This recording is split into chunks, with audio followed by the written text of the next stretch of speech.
Yokohama 99. Yeah, that's the place. Whoa, not too shabby, guys.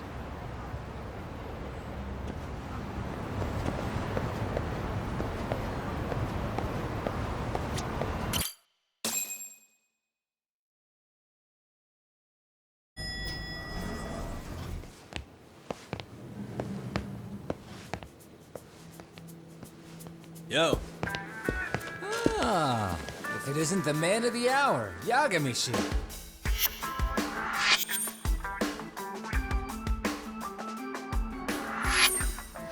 Gentlemen, welcome. How are you? This guy. First he falls off the radar. Now he's got this sweet office.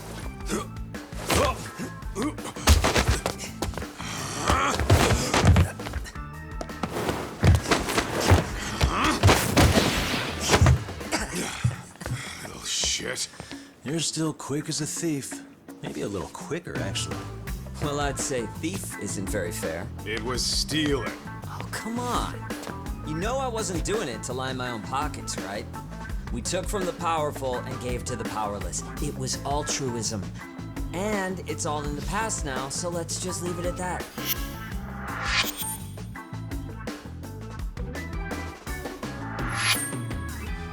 The place is nice, though. It's kind of familiar, even. It should be. You're our inspiration, Yagami Detective Agency. You guys are the goal. For sure. So, how about you guys take a load off? If you're ready, I'll give you guys the briefing. Say what? A briefing, man? Let him go over what we know. I've actually got an agenda for today's meeting, too. An agenda? Just roll with it. Give him a chance. All the detective talk has made him go a little overboard. I'm sure it'll work itself out. It's all good. Imitation really is the sincerest form of flattery.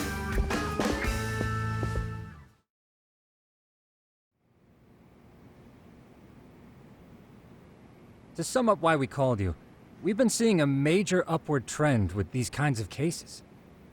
What do you think? Care to take a wild guess? I'll give you a hint. It's not a problem you'd find in Kamurocho. So, it's specific to Yokohama? I know. It's gang warfare. The outfits running Chinatown are at each other's throats, and you guys sort out the aftermath. Well, we did just hear about the Yokohama Liumang. They're a gang, right? Yeah, the Yokohama Liu, whatever. Bet they're stirring up shit as we speak. Actually, we haven't run into any gang-related activity at all. No, what we're dealing with isn't so conspicuous.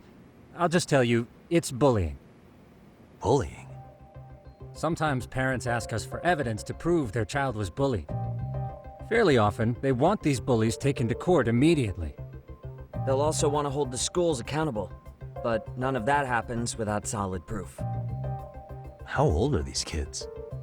Most of them are in middle school.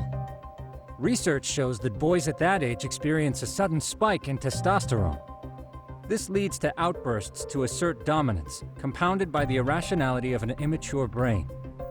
Scientifically, this potent mix of impulses often manifests as bullying. Yeah, I call that puberty. But that would apply specifically to boys, right? You're getting cases with girls involved too, aren't you? Ah, with girls it's more likely rooted in oxytocin, a brain hormone that also has links to bullying. See, oxytocin fosters feelings of attachment, regardless of your gender. For instance, scientists have observed that a mother's oxytocin levels surge when looking at her child. And then it's not always a bad thing, is what you're saying. Indeed. Did you know it was oxytocin that enabled cooperation among our primitive ancestors? Ancient matriarchs were particularly vulnerable during childbirth, thus requiring communal support. So you could kinda say the survival and reproduction of our species was largely oxytocin at work. After all, raising a child in the wilderness would have been impossible alone. However, this intense social need bore a dark side. Individuals who failed to contribute were shunned and eventually condemned. Let's say there was a villager who never put in his fair share. All he did was eat the crops. If that became the norm, nobody would work until the village was on the brink of starvation. And by then it'd be too late. Precisely. That's why these offenders were punished. Primitive as it was, punishment equated to justice, a necessary measure for society's greater good. And societies with a stricter sense of justice were the ones who endured in the long run. To put this into focus, these people are our direct ancestors. So from a science perspective, modern-day bullying is just primitive? More like it's hardwired into our nature. Hormones are fucked up, huh? I wouldn't chalk it up to just that. However, we humans do tend to reject what's foreign to us. Whether we're socially awkward or simply misunderstood, those who don't conform are ostracized. That's how it's been since time immemorial. The misfits of civilization are deserving of punishment. All over the world, no matter where or when.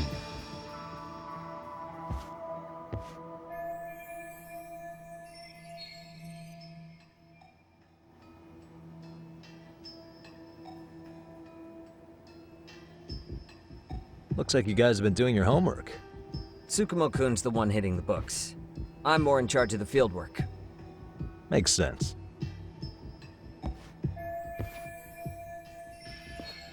Here's another fun fact while we're at it. An act of betrayal also increases the human urge to punish the offender. In those cases, the act of punishment floods the brain with dopamine, triggering an instant rush of pleasure. In other words, serving justice can feel just as good as eating or having sex. Sure, but that's where we have to draw the line.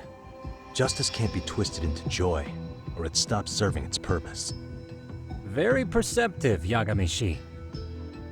So, back to reality. What's this big case that needs all the manpower? Ah, yes.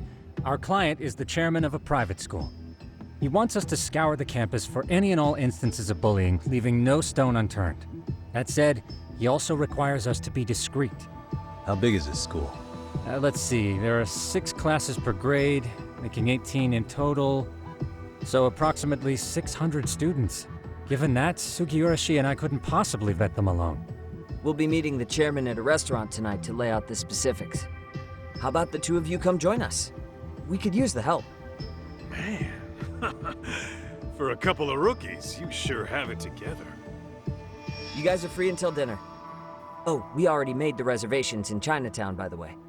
Think of it as a little welcoming party. The restaurant's name is Kyoinro. If you could meet us there, that'd be great. Sure.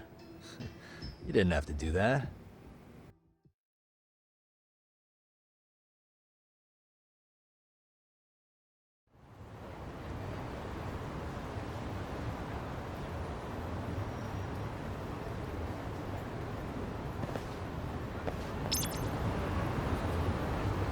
Let's roll, Tom.